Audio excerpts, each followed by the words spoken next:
people who depend on foreigners to feed them become slaves. And the chain stays indefinitely. This is the message that I am getting from Brian Kagoro.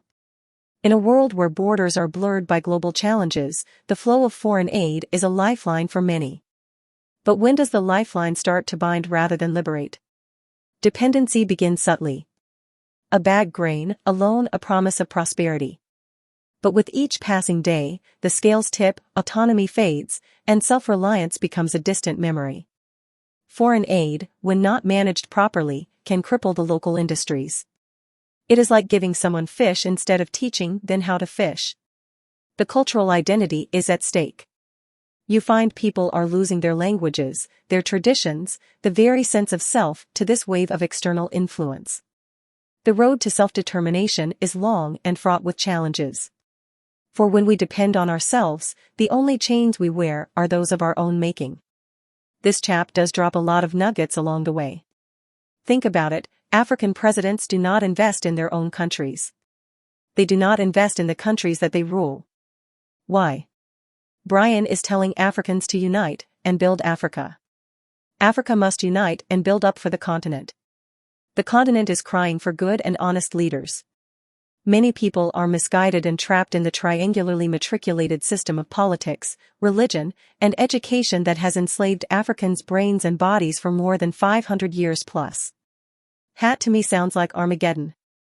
Africans have to wake up and realize that the old is over, and the new has arrived. If they band together, then it is at their peril. You might be wondering, who is Brian Kagoro? He is from Zimbabwe, born, bred, and educated. He is the managing director of programs at the Open Society Foundations. He brings more than 24 years of strategic leadership experiences across international, regional, and intergovernmental organizations such as United Nations Development Programme, Action Aid International, and several African Union institutions. His extensive activism in the areas of transitional, restorative, reparative justice, human rights, social justice, international development, and accountability allow him to lead from a place of deep knowledge and empathy. Please let us take a listen on what he has to say about the disjointed Africa. I think the most fundamental challenge is not white supremacy. It's black inferiority and the abiding appetite amongst the black elite to function on the basis of white embrace. Number one. If we ourselves, even our thieves, are not patriotic, when they steal from Africa, they invest in Europe. They don't believe. The minister said, fix our own government, get a governance system. The people in charge of governance systems steal and invest elsewhere as an indictment or an affirmation of their own incompetence and incapacity. But the second bit is that I think both His Excellency Musa Faki, Professor Lumumba, and the minister indicated, when you grow a disconnect between the people who give you legitimacy, who are the ultimate resource for the transformation of any nation, when you grow a disconnect between your culture, Amilcar Cabral said, every revolution is first a cultural revolution. A people must believe in themselves. That way they're able to produce both citizens and leaders who are not only patriotic and competent, but that are future-focused and that are regenerative. Unfortunately for us, we have constantly killed three forms of assets. First asset, we kill our babies and our young people by never exposing them. And Rwanda is an exception to this, to what it means to govern and what it means to negotiate, what it means to compete. Number two, in all our countries, anybody, the age group of the people sitting at this table, when you are out of government, you are finished. The state has absolutely no use of the experience, the expertise, and the resources. We are constantly going elsewhere to look for experts that we either have in the diaspora or we have in our countries. The inability to build, retain, use our own local expertise and experience. The third is that we have created everything to be so leader-centric that most of our citizens either wait for God or wait for the leader, or wait for foreigners. And the day must come in Africa where Pan-Africanism is Pan-Africanism of the people. No matter how brilliant institutions are, continental or regional, as long as they are not nourished by the ideas of African intellectuals, African artists and activists. But there is hope. Many of you may not see it as hope. The dominance of Afrobeat and Afropop in the world today, sending a message, if that can be used as a vehicle of cultural regeneration, if what the young people have been able to do with tech can be used as a way of reimagining, then what we're talking about as a phenomenon will end. The third is that we can't keep sending all our people. I know that it's maybe brain gain for some people. We can't keep sending all our young people to Europe, to America, and elsewhere without creating pathways back. Why? Frantz Fanon said they realized that the empire or the center came and took the best from amongst us and took them to their best institutions, and they emptied them of their own culture and their own sense of being, and they filled them with ideas of how to be good Europeans and Americans. And when they returned, their kith and kin realized that their children had not come back. What had come back were echoes of the empire. You and I, having had the opportunities to serve outside our continent, when we return, we are not trying to establish little Europe's, little France, little America. There must be an authentic way. That's why Rwanda's revolution is not only leadership. It is homegrown solutions, not for Rwanda only, but for the whole world, not just for Africa.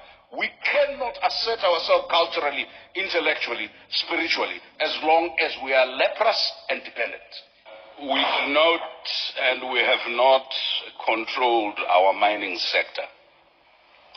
We do not, and we have not controlled our data and statistics. We do not, and have not controlled our education. We do not, and have not controlled our security, whether it's digital security or it's generic continental security, whether the threats are exogenous or indigenous. We do not and have not controlled our communication channels. This is something that's been realized since the inception of the African Union. And if you think about this, as we talk about unconstitutional changes of government and other things, there are several things that are important as we reflect on foreign interference. State and nation building, how we transitioned to independence, and the Cold War and how it played out, the use of mercenaries, military coups, and capture and retention of power, and etc. In statistical terms, Chairperson, there were 200 coups in Africa between 1965 and 2012. In the 1960s, there was at least one coup every 60 days. In the 1970s, barely 18 years after Ghana's independence, at least 85% of African states had some coup experience or the other. And West Africa accounted for almost 44% of those. The coups between 1958 and 2008. There was a temporary reprieve in the period post-1990. Some academics have suggested this because Africa had become more democratic.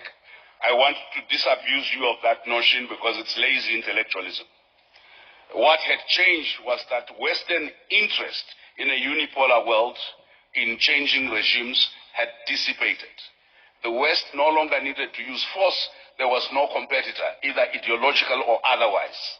What had essentially happened, there was dominance of one set of interests.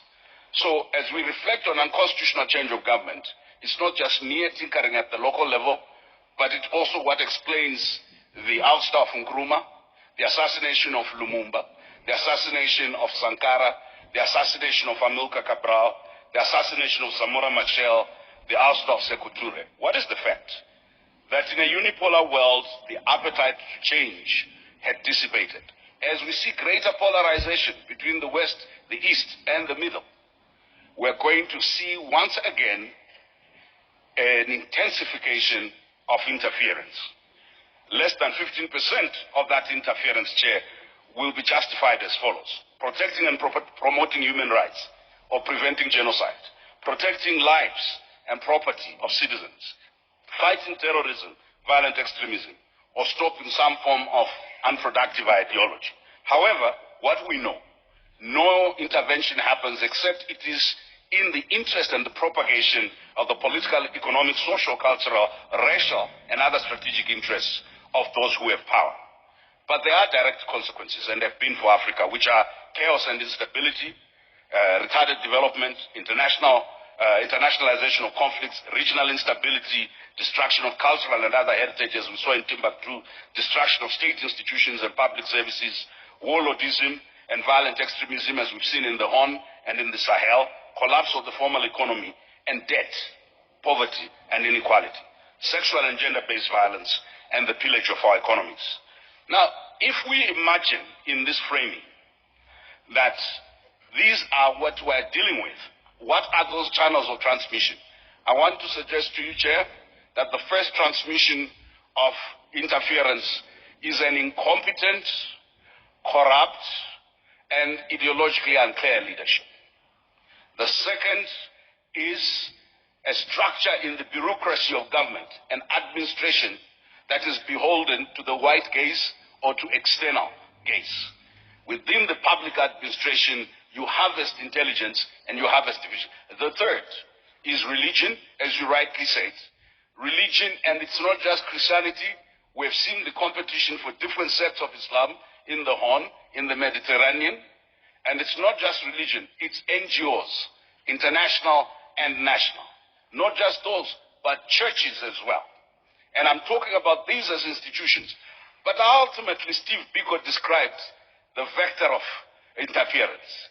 He says the most potent weapon in the hands of the oppressor is the mind of the oppressed. If you do not control what you educate, if you do not control what you communicate, if you do not control your narrative, you develop what we've seen, a disconnect between the leadership and the citizenry, a disconnect between the old and the young, a disconnect between the analog generation that has power and the virtual generation that is unemployed. A disconnect that is easy to exploit. The future of this intervention, Chair, data and the digital platforms will define the most potent weapon in interference. You do not need to do it physically, it will be done remotely. And lastly, Chair, I want to suggest to you, the second most potent is economic fragility. A people that cannot feed themselves, that depend on foreigners to feed them, will become slaves, either willingly or by force, until this continent assures its stomach infrastructure by its ability to feed itself, until this continent assures its mental infrastructure by the ability to think for itself and ideate. Then this continent will be thought for by others, fed by others. There is no liberty without these liberated intellectual zones and the ability to feed yourself. So interference happens because of our own inferiority and because of the supremacist views of others. My father told me a story of a man who was given a job as a janitor at the school. His job was to lock the gate every day at 6 p.m. And then some people in the neighborhood came and informally redistributed the fence. Some of you would say stole the fence of the school. This man faithfully locked the gate, but the fence had been stolen. And the purpose of locking the gate was to ensure safety. If the fence is stolen, put back the fence. So let me explain what this. A young Zimbabwean businessman called Busisa Moyo characterized the problem of Africa. He said, "We're not broke, we are broken." Right, and there is a difference. It's a very wealthy continent in terms of its human resource. When the United States decided to appoint a head for PEPFAR, they took away from my senior here, the chairperson of the African Union, his head of Africa CDC. There are Africans strategically, or black persons strategically heading very strategic institutions in the global north. Why am I saying this? My elder Ashraf asked me about narrative. There are 5 modes of narrative. First mode is action. That's what I think the chairperson of the African Union is saying, that people will not believe what we say until they see us act according to our beliefs. Pan-Africanism is not a theory. It's the lived solidarity that made the Ethiopians give Nelson Mandela a passport, that made Senegalese civil servants contribute $1 each every month for the liberation of South Africa, that made Zambia take care of us as Zimbabweans and South Africans as we fought for our liberation, that made Uganda take care of the comrades that now run this country. If Pan-Africanism has no active solidarity action, no active affirmative action, the words are meaningless, because even the devil can quote scripture. The second is dialogic. We have for too long used authority to govern our people and not dialogue. And in this respect, I must commend my colleagues and comrades here in Rwanda, because they are able to hold leadership meetings where citizens talk to leaders. I am hoping the African Union chairperson and the African Union Commission chairperson can actually convene with ECOSOC a conference each year of the citizens, not just NGO, a conference of the citizens drawn from the continent, and talk, because often we only get to talk to our leaders in conferences in the United States and in Europe, and thought. There is no Pan-Africanism without doing what Michel Mugo said, create liberated zones of Pan-Africanist thought. When we think, it's our European theorists who are thinking. When we speak, it's our American teachers who are speaking. It is okay to have gone to America to learn. It is okay to have gone to Asia to learn. But what is the influence of African intellectuals and thoughts on what the African Union does, on what our governments do, on what our civil society does? Number three, we need to describe oppression. I'm sorry, I hear this a lot when I come to Rwanda. You have to hear me, I'm Rwandese, so you cannot do anything about me. I have immunity here. You people like to say, let's forget, let's not blame anyone. Please stop that nonsense. When the Holocaust happened against the Jews, it was 1940s, 45. Not a single African country other than Ethiopia and those who had not been colonized was free.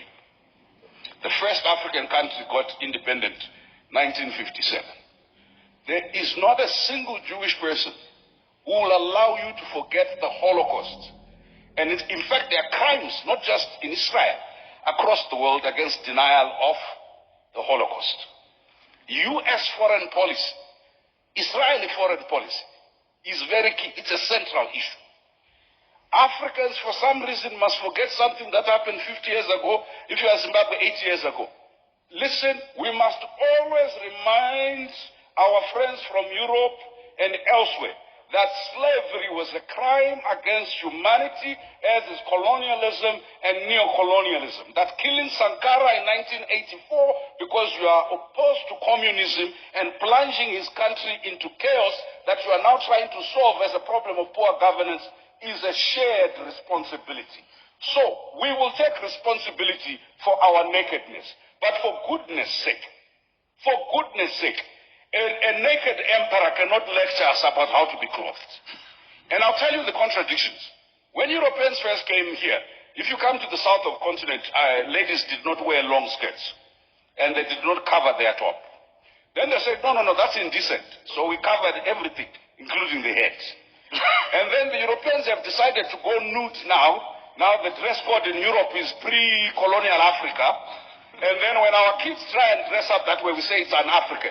We are confused around ownership. So lastly, Chairperson, the taboos. You see, Chairperson, we need to talk about global anti-black racism, the treatment of African migrant laborers in the Middle East, in the Arab world, and in the Asian world, and in Europe, is a matter for the African Union to constantly pronounce itself on. And I'm glad, Chairperson, you issued a statement on George Floyd, but I'm waiting for the African Union resolution from last January on reparations. There was a formal policy of the United States government in 2015 for reparations by companies behind the Holocaust. There needs to be The conversation on reparations is not to be settled by African political elites, right? Today, Zimbabwe is paying back white commercial farmers reparations. But when you talk about any reparations, it's like the black body is not worth repair. What we must do is endure, be resilient, go forward, don't look back, trudge on. But today with the scramble of Africa that PLO was talking about, they will interfere here whether we put in place the right policies or we put in place the good governance. Why? They need the lithium. And if your right policy is not consistent with their green energy transition that they control, they will take you out and they will cause instability. We cannot do it as single countries. We are not uniting because it's the good thing to do. We are not uniting because it's the principled thing to do. If we don't unite, we will perish. If each one of our small countries, as economically unviable as we are, rush in order to prove distinctiveness, I'll tell you what will happen.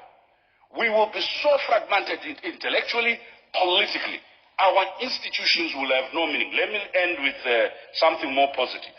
I think Pan-Africanism flavor is alive today. You adults, you only listen when you have had a few glasses of wine to Afrobeat.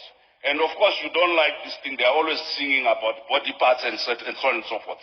I want to suggest to you, one of the most revolutionary things that the African Union, under the leadership of the chairperson here, has done is to talk about arts, culture, and heritage, not as entertainment, not as add-on, but as part of imagining the future economy, is to talk about the digital, not as part of little things you do, but as part of building the economy. All that's left now is how do we defend African art, culture, and heritage, not only in Africa, but globally. How do we make sure it is the mainstream of AFCFTA along with all the other big things we do?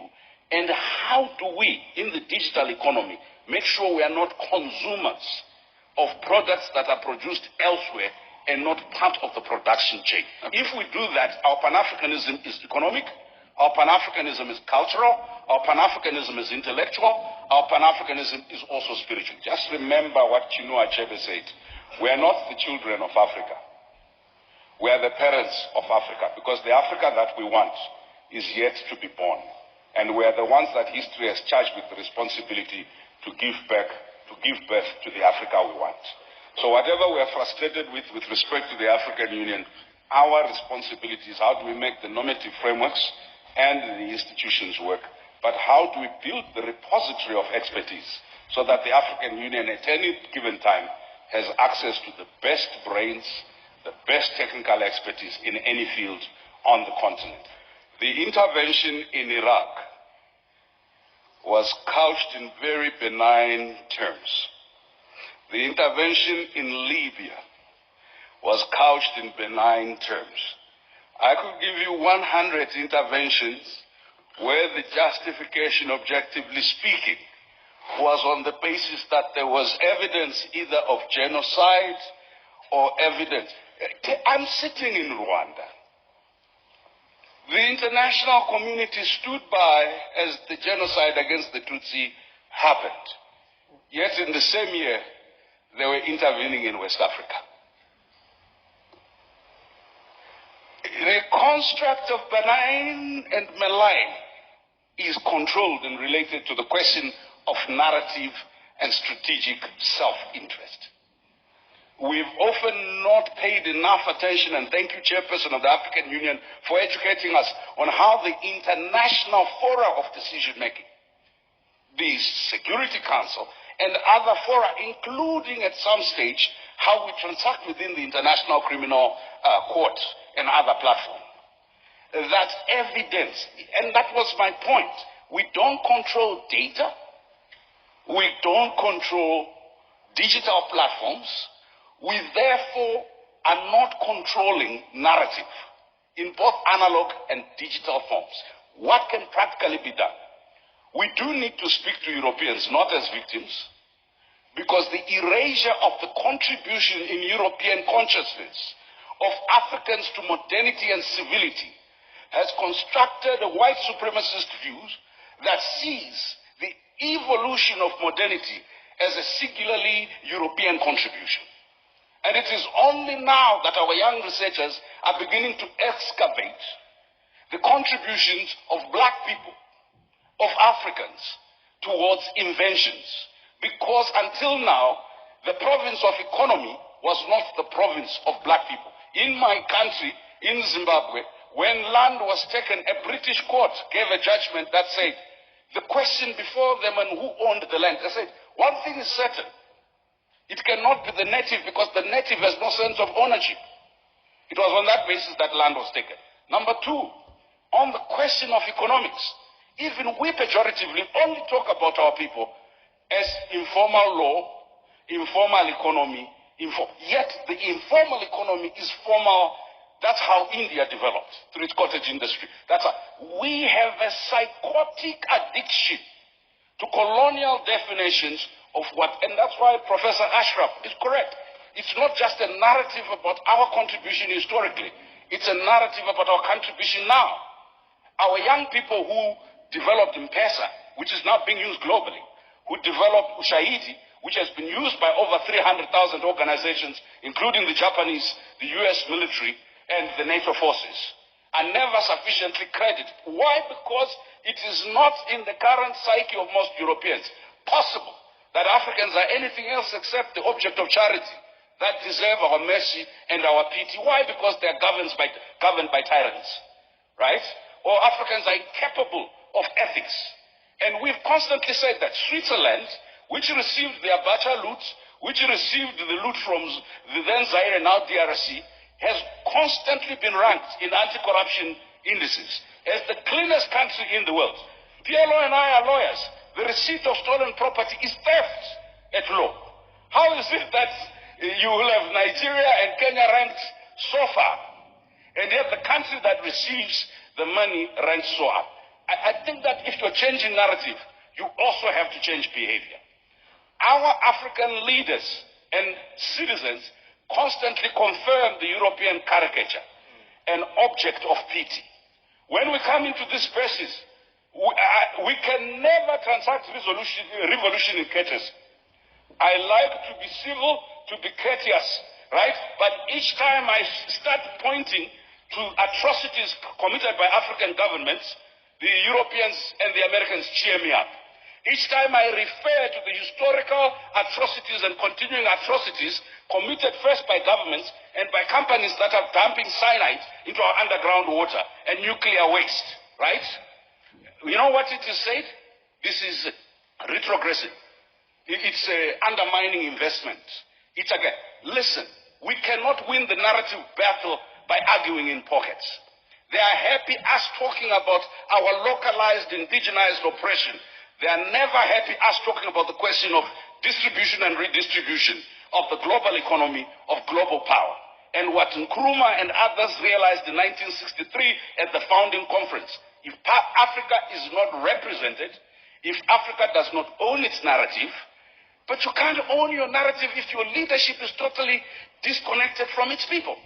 You can't own your narrative if your intellectuals are totally disconnected. We have underinvested in rural areas and slums where the majority of our people are. In fact, we treat them as security threats and they are over-policed.